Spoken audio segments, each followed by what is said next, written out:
La Voz de América presenta.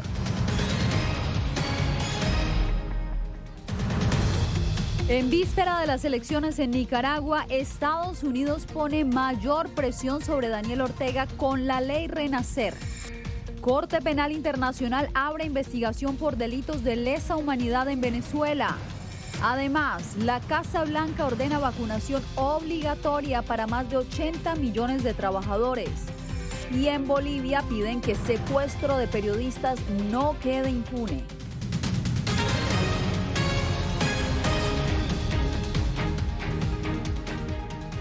¿Qué tal? Soy Yasmín López, los saludo desde Washington. La ley Renacer, con la que el Congreso de Estados Unidos busca hacer rendir cuentas al gobierno de Daniel Ortega, ya llegó al despacho del presidente Joe Biden y solamente falta su firma. Una vez entre en vigencia, se activarán una serie de sanciones contra varios miembros del gobierno sandinista.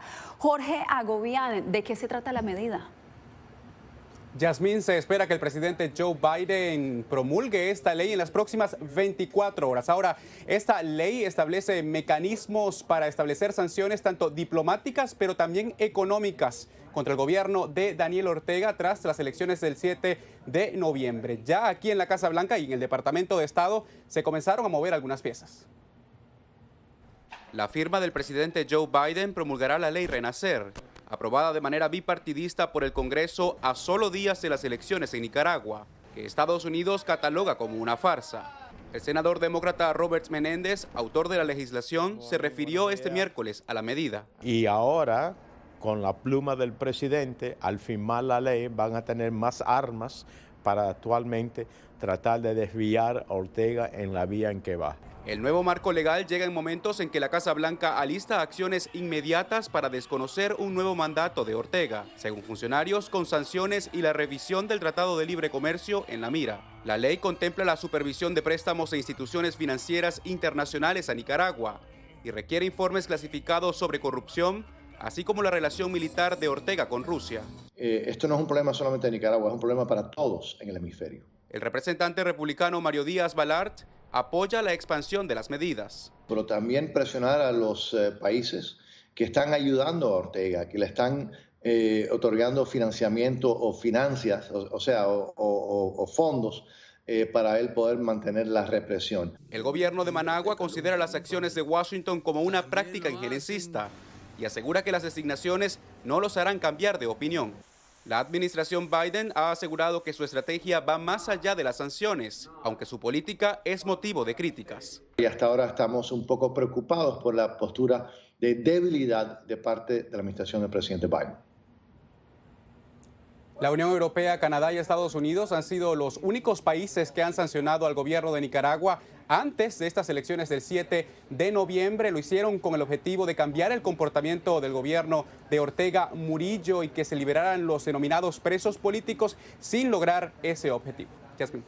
Jorge, gracias. Y a propósito, en Nicaragua ya se han generado reacciones a la aprobación en el Congreso de la ley Renacer. Nos enlazamos a esta hora con nuestro compañero Donaldo Hernández en Managua. Donaldo, ¿cómo han recibido los nicaragüenses esta medida?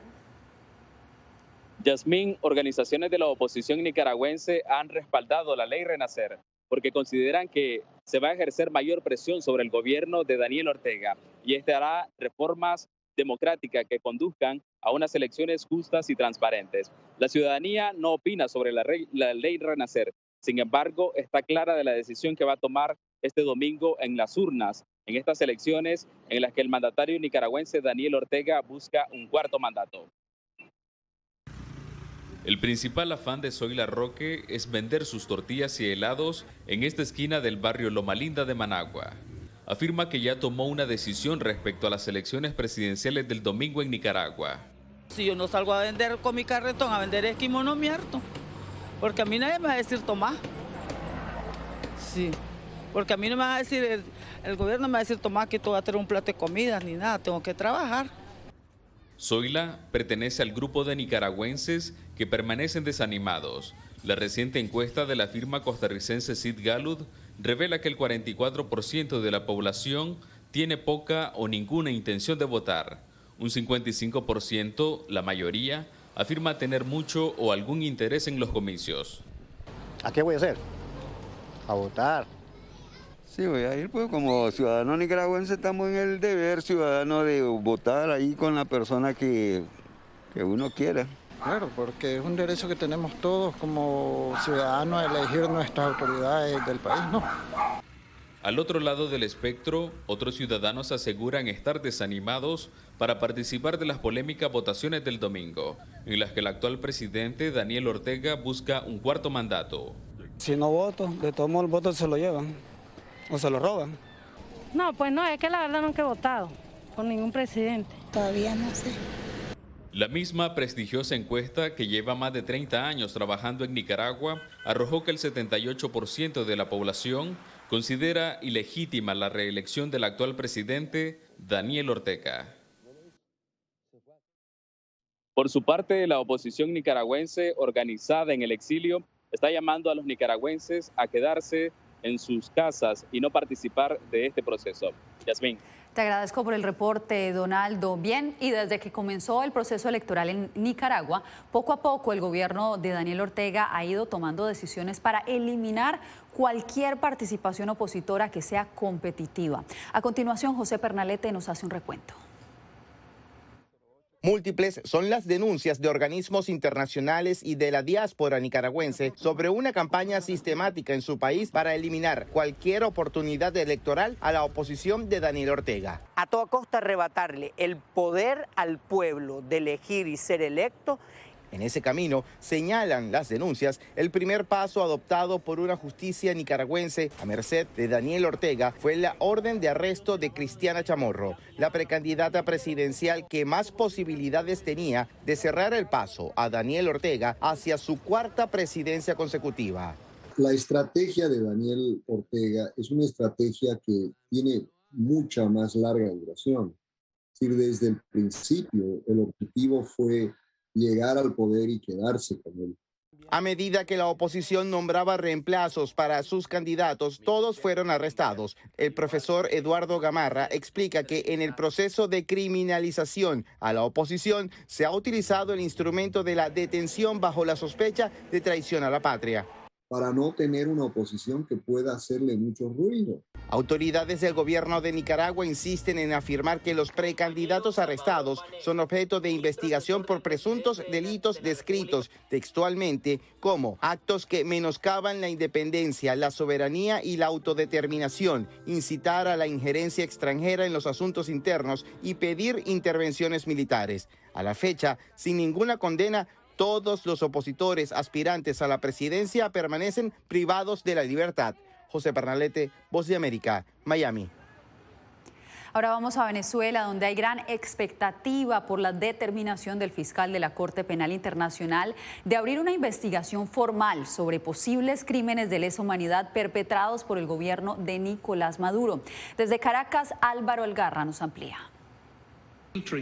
Tras el anuncio del fiscal de la Corte Penal Internacional, Karim Khan, desde el Palacio de Miraflores, de continuar con una investigación formal sobre presuntos delitos de lesa humanidad perpetrados en Venezuela, el abogado especialista en Derecho Internacional Humanitario y director de la ONG Acceso a la Justicia, Ali Daniels, lo catalogó como histórico y expresó sorpresa respecto a la decisión.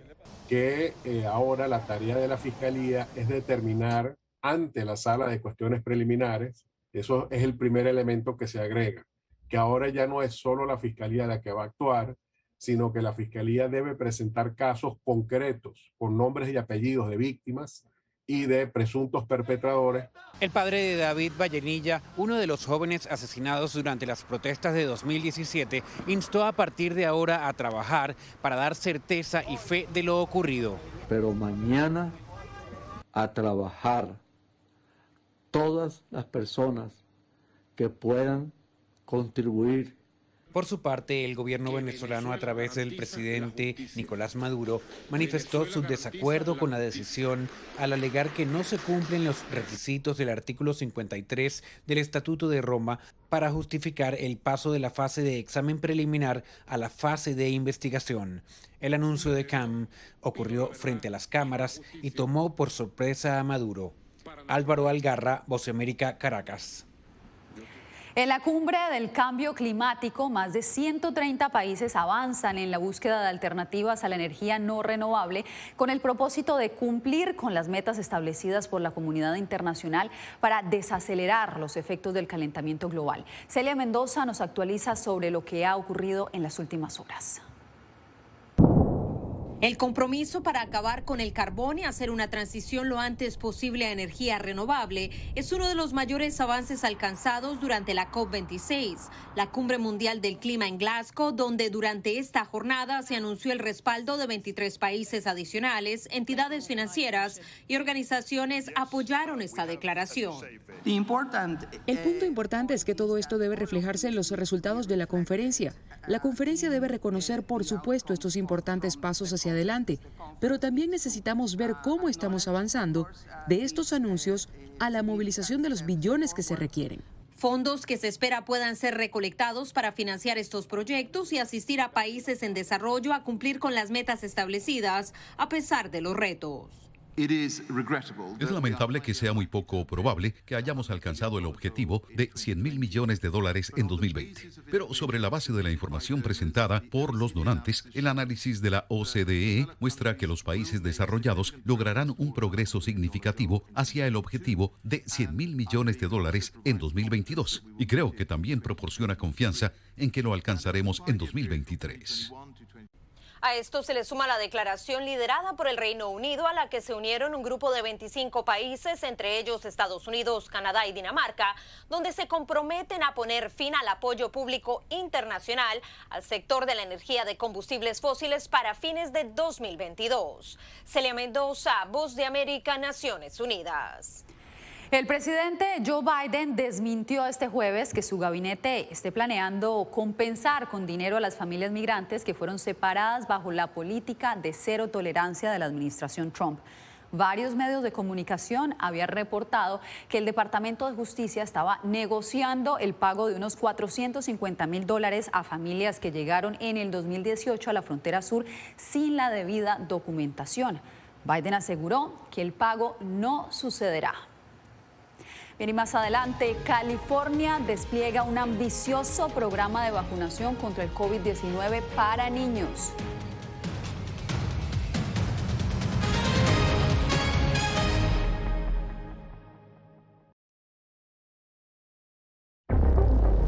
Son barcos pesqueros, en su mayoría barcos chinos.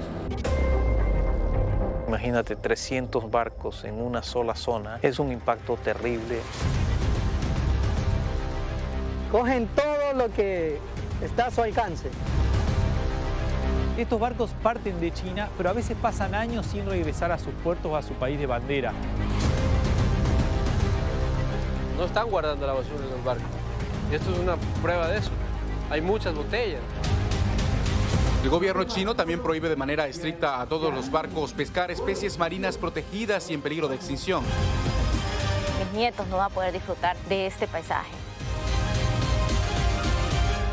Si esto está pasando en Galápagos, ¿qué estará pasando en otro lado, no? Enjambre flotante, una producción especial de La Voz de América. Encuéntrala en vozdeamerica.com.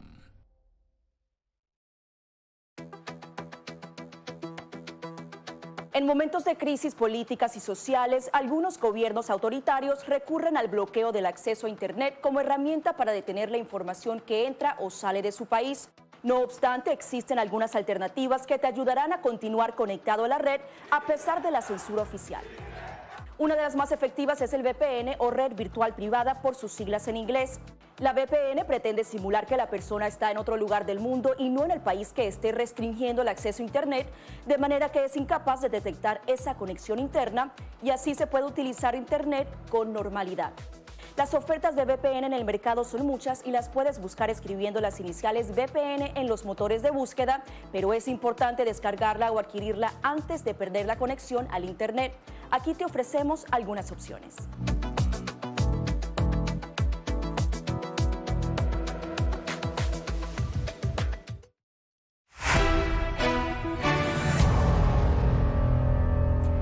Retomamos la información en El Mundo al Día. Este jueves, la Casa Blanca emprendió una nueva medida con la que busca que la mayoría de los empleados privados se vacunen contra el COVID-19 de forma obligatoria. La orden ya tiene fecha. Jacopo Luzzi tiene los pormenores. En Estados Unidos, las empresas con más de 100 empleados tendrán hasta el 4 de enero para vacunar totalmente su fuerza laboral bajo un nuevo mandato federal que abarcará más de 80 millones de trabajadores del sector privado. En caso contrario, los trabajadores deberán someterse a pruebas regulares para certificar que no están infectados. Es una de las medidas más enérgicas de la Casa Blanca para aumentar las tasas de vacunación en todo el país. La política ya está siendo impugnada por los republicanos y las pequeñas pero ruidosas facciones antivacunas. Sin embargo, el presidente Joe Biden defiende este requisito. La vacunación es la mejor vía para salir de esta pandemia y aunque hubiera preferido que los mandatos no fueran necesarios, demasiadas personas siguen sin vacunarse para que podamos salir de esta pandemia para siempre. El mandatario defendió también la decisión de suministrar una dosis de refuerzo a todos los ciudadanos 6 meses de la inyección previa. Yo sé que hay algunos líderes mundiales que dicen que los estadounidenses no deberían recibir una tercera oportunidad para que otros países tengan la primera. No estoy de acuerdo. Podemos cuidar de Estados Unidos y ayudar al mundo al mismo tiempo. Entre tanto, la píldora para tratar el COVID-19 sintomático, llamada Molnupiravir y producida por la farmacéutica Merck, recibió también la aprobación en el Reino Unido. El medicamento reduce el riesgo de hospitalización o muerte aproximadamente a la mitad. Jacopo Luzzi, Voz de América, Washington. En California, las autoridades lanzaron un ambicioso programa para inmunizar a unos 3,5 millones de niños de entre 5 y 11 años. El plan se realiza o se pone en marcha después de que la Autoridad Sanitaria de Estados Unidos aprobara la vacuna de Pfizer para esta comunidad. Verónica Villafañe nos informa. Niños californianos entre 5 y 11 años ya comenzaron a recibir la vacuna Pfizer-BioNTech contra el COVID-19, la única aprobada para uso en menores, dando inicio a un programa estatal destinado a vacunar a todos los pequeños elegibles, aproximadamente 3,5 millones. La dosis para los niños de esta edad es 1/3 de la dosis que se está administrando a todos de 12 años para arriba. Para el doctor José Mayorga, director ejecutivo del Centro de Salud Familiar UCI, la aprobación de la vacuna contra el COVID-19 es un alivio. Porque yo también soy padre. Mi trabajo número 1 es proteger a mis niñas y a vacunarse. Cuando se enfrenten contra el COVID-19, van a estar preparadas a defenderse. Sus hijas de 5 y 10 años recibieron la primera dosis de la vacuna el miércoles en la oficina de su pediatra. Hay 4,000 sitios en todo el estado, incluyendo clínicas, centros comunitarios, farmacias y escuelas habilitados para inocular a los niños. Para aquellos padres renuentes a vacunar a sus hijos, el doctor Mayorga advierte. Es muy comprobado que nuestros niños se pueden enfermar y aunque se pueden recuperar de la infección aguda, el problema es los efectos de largo plazo.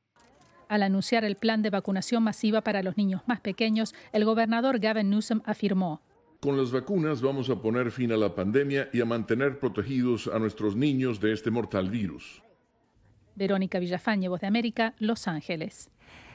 Entre tanto, en Honduras, el gobierno fijó una fecha límite para recibir a los nicaragüenses interesados en vacunarse contra el COVID-19. Óscar Ortiz nos da los detalles. Hasta el próximo 6 de noviembre podrán ser vacunados los nicaragüenses que siguen llegando a Honduras buscando la inoculación contra el COVID-19. Los nicaragüenses únicamente necesitan presentar un documento de identificación para ser vacunados y regresar a su país. Las autoridades hondureñas aseguran que la vacunación a ciudadanos del país vecino no interfiere con el avance de la inmunización en Honduras. Y hemos aplicado alrededor de unas 34.926 vacunas a nuestros hermanos de Nicaragua. Hemos priorizado a nuestros hondureños, ¿verdad? Que eso es nuestra prioridad. Como muchos de sus compatriotas nicaragüenses, para Sara Gómez era crucial obtener una vacuna aprobada por la Organización Mundial de la Salud. Y esa no nos garantizan para salir fuera del país, no nos garantizan que es buena vacuna. Y si no nos protege, no nos sirve esa vacuna. Carlos Sorto es otro de los muchos nicaragüenses que se vacunaron en Honduras y esto dijo.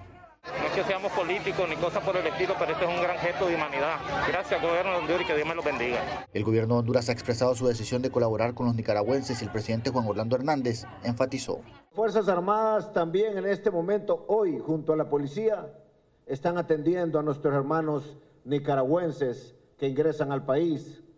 A diario se aplican alrededor de 5.000 dosis a los nicaragüenses que siguen llegando, buscando una vacuna certificada por la OMS ante los cuestionamientos de la aplicación de la vacuna cubana en Nicaragua. Las autoridades hondureñas no han dicho cuándo suministrarán la segunda dosis a nicaragüenses. Oscar Ortiz, Voz de América, Tegucigalpa.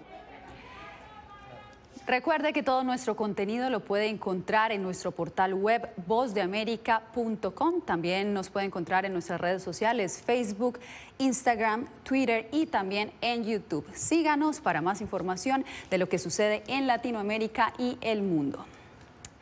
Bien, en minutos les contamos cómo va la investigación tras el violento ataque armado a periodistas en Bolivia.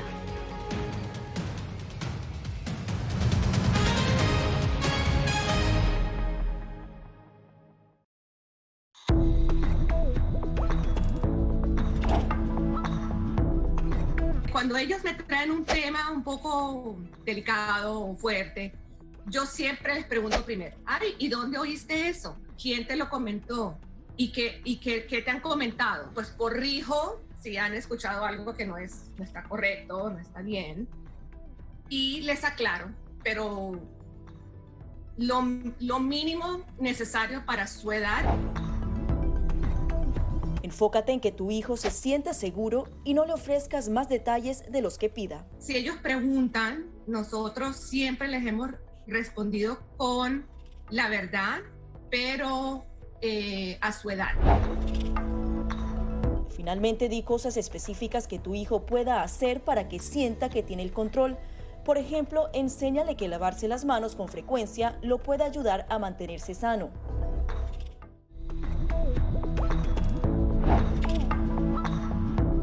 No permitas que interactúe con personas o animales fuera de la casa.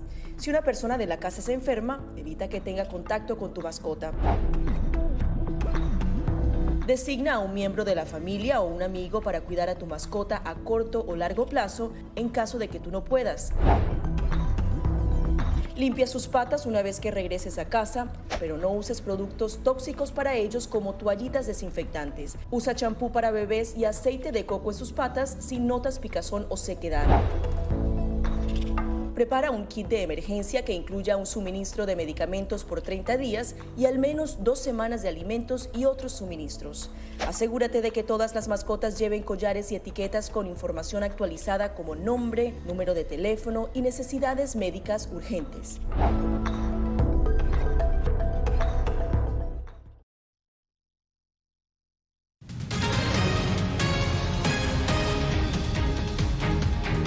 A casi una semana de la violenta emboscada que sufrió una comitiva de periodistas por un grupo armado en Bolivia, aún no hay avances concretos en la investigación. El gremio decidió movilizarse contra la impunidad y Fabiola Chambi nos trae sus testimonios. Que si tengo que morir ahora, que sea de manera rápida, que ya dejen de torturarnos, que dejen de golpearnos. Así relata el experimentado periodista boliviano Mauricio Egues lo que califica como el peor momento de su vida, cuando hace una semana durante una cobertura de prensa en Guarayos, en el departamento de Santa Cruz, fue secuestrado y torturado junto a otros 5 trabajadores de la prensa que llegaron a esta región por una disputa sobre propiedad de tierras. Policías y civiles también fueron retenidos junto a los comunicadores. Me dispararon 4 veces. 4 veces me dispararon a centímetro de mis pies. Amenazaban que nos iban a llevar a la plaza, nos iban a colgar, e incluso a mi camarógrafo lo amenazaban con un balde de gasolina, que lo iban a quemar. A pesar de los testimonios y un video en exclusiva que logró registrar un camarógrafo de la red de televisión ATV, donde se observa a este grupo armado encapuchado en acción, aún las autoridades no han tenido avances concretos ni aprehensiones. Vamos a realizar todas las acciones correspondientes para llegar a la verdad material de lo que sucedió en estos hechos. Además de este caso, se suman varios hechos que han puesto en emergencia al sector de la prensa en Bolivia. El Estado no es un buen garante de los derechos de la libertad de prensa y la libertad de expresión. Los 6 periodistas que vivieron esta traumática experiencia aún no retornan a sus fuentes laborales y están recibiendo apoyo psicológico. Fabiola Chambi, Voz de América, Bolivia. En breve, el futuro que visualiza el Fondo Monetario Internacional para la economía latinoamericana tras el impacto de la pandemia.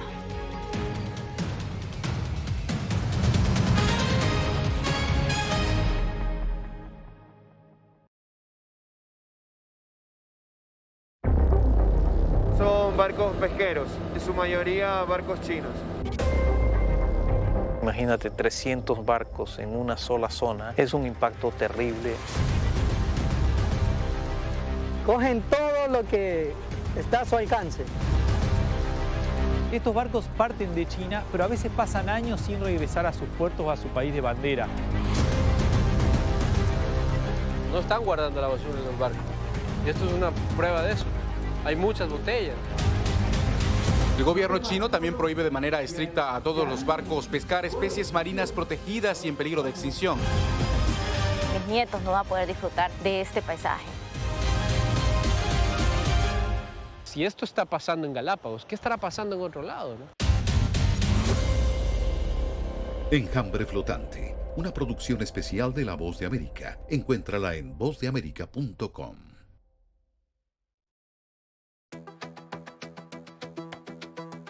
En momentos de crisis políticas y sociales, algunos gobiernos autoritarios recurren al bloqueo del acceso a Internet como herramienta para detener la información que entra o sale de su país. No obstante, existen algunas alternativas que te ayudarán a continuar conectado a la red a pesar de la censura oficial. Una de las más efectivas es el VPN o red virtual privada por sus siglas en inglés. La VPN pretende simular que la persona está en otro lugar del mundo y no en el país que esté restringiendo el acceso a Internet, de manera que es incapaz de detectar esa conexión interna y así se puede utilizar Internet con normalidad. Las ofertas de VPN en el mercado son muchas y las puedes buscar escribiendo las iniciales VPN en los motores de búsqueda, pero es importante descargarla o adquirirla antes de perder la conexión al Internet. Aquí te ofrecemos algunas opciones.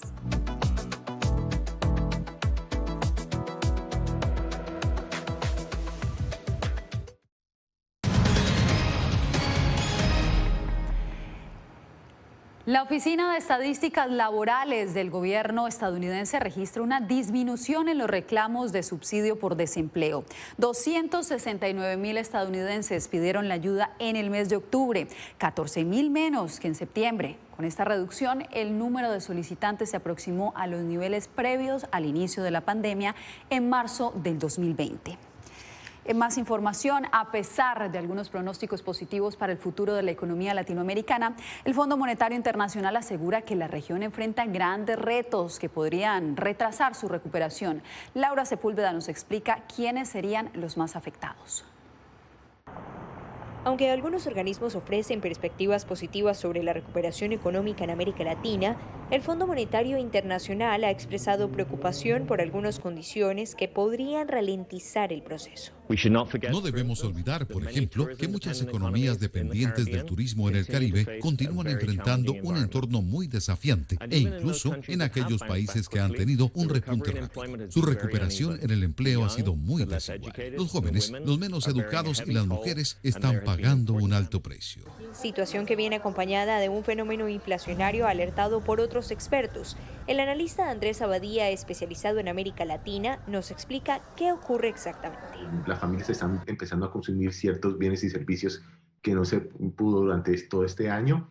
Y por otra parte, hemos visto choques de oferta y también aumentos de los precios de las materias primas que están generando unas presiones a nivel generalizado, a nivel global. Destaca Abadía, la generación de riesgo político ha sido un factor, y más cuando varios países están a puertas de elecciones, lo cual tiene influencia sobre las divisas de la región.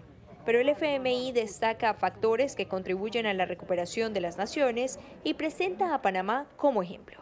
Creo que estamos viendo las tasas de vacunación contra COVID-19 y el aumento del número de casos está ayudando. Un rebrote en la demanda de servicios en persona también está ayudando. Lo que queda claro es que los factores internos son clave y la recuperación económica no depende exclusivamente de inversión externa. Laura Sepúlveda, Voz de América.